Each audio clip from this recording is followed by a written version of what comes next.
Thank you, Max. Yep.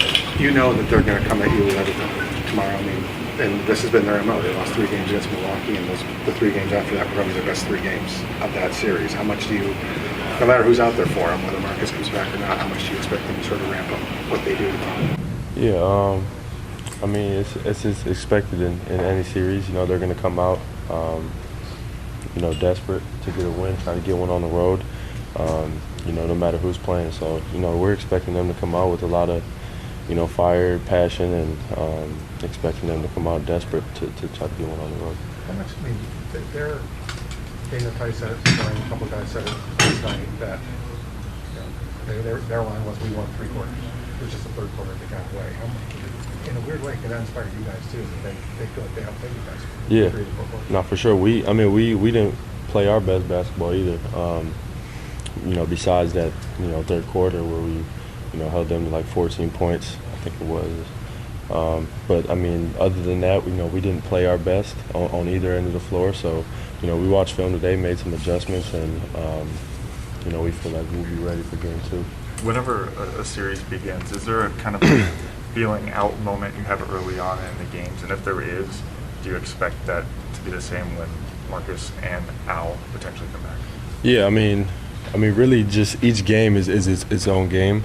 So, you know, game 1 is you go in prepared, but you really don't know what to expect. And you know, I think as each game goes on, you start to make adjustments, and you know, you start to figure out tendencies and, you know, how the other team's playing, and, you know, what they're prioritizing. Tyler, how much would a return by Marcus Smart impact this series? I mean, who knows? I mean, obviously he's Defensive Player of the Year, so him being on the floor obviously brings a presence on that side of the ball, and he's a tremendous player. So, you know, him being out there was obviously, it shifts things a little bit. And to that end, how much would Al Horford returning impact the game? I would say, I mean, both of those guys being back, they're 2 of their, you know, 5 starters. So, you know, being at full strength, I'm sure they'll feel a little bit more confident, and you know, we'll see when those guys get back. And when it came to health today, Ime Udoka, the Celtics coach, was unavailable because of what they said was non-COVID illness. We don't know about Al Horford in particular. You've seen what's going on elsewhere, including Steve Kerr being out. Scott Forster, the referee, was out. What's the heightened level of concern, and what can you as players do or not do? I mean, you just control what you can control.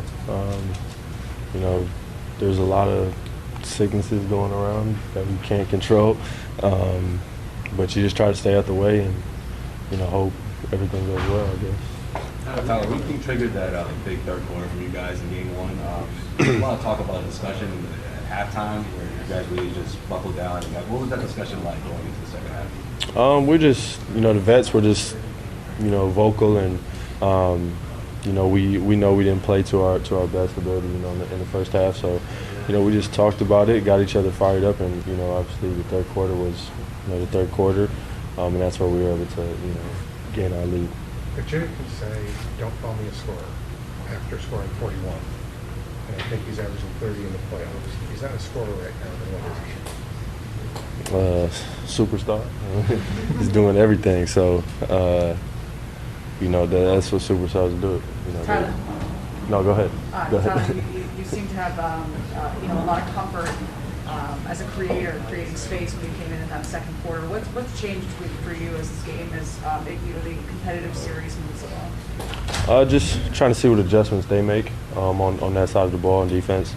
You know, if they change their coverages or they, you know, keep going with how they, you know, played me in game 1. I'll just continue to get more comfortable as the series goes on, and you know, I got to do a better job to take care of the ball.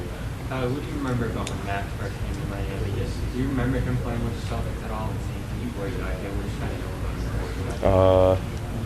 Not really. I didn't know who Max was until he got here.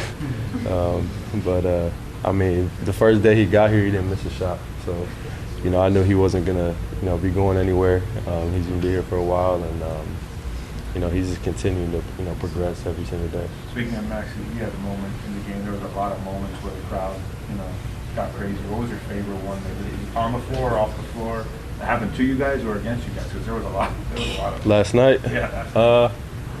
I mean, I don't know. I was talking to, Karan, I think during the timeout, and we were saying, like, we just need Max to hit 1-3 and this place will go crazy. So, and I think the next time down, he came down, it came off a pin down and hit a 3 and everyone went crazy. So I think that was probably, one of my favorite moments last night.